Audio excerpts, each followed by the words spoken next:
مشتاق احمد یوسفی صاحب نے مزاح نگاری میں سہولت کی خاطر ایک فرضی کردار مرزا عبدالودود بیگ کے نام سے تخلیق کیا، جسے وہ اپنا ہمزاد کہتے تھے۔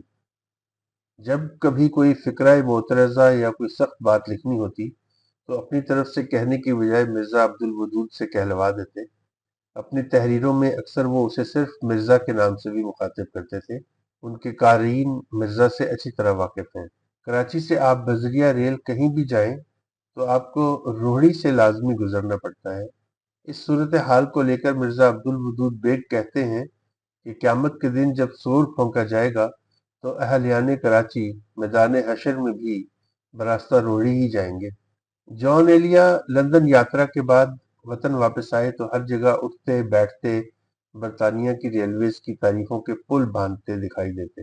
ایک محفل میں اسی طرح برطانوی ریلویز کے قصیدے پڑھ رہے تھے کہ وطن عزیز کی مشہور شاعرہ اور انور مقصود کی ہمشیرہ محترمہ زہرا نگاہ نے کہا، جان بھائی، برطانوی ریلوے میں تو ہم نے بھی سفر کیا ہے، مگر ہمیں تو کوئی ایسی چیز نظر نہیں آئی۔ جان ایلیا بولے، بہن، آپ نے غور نہیں فرمایا۔ آپ برطانیہ میں ریل سے کہیں بھی چلے جائیں، سسرا روڑی نہیں پڑے گا۔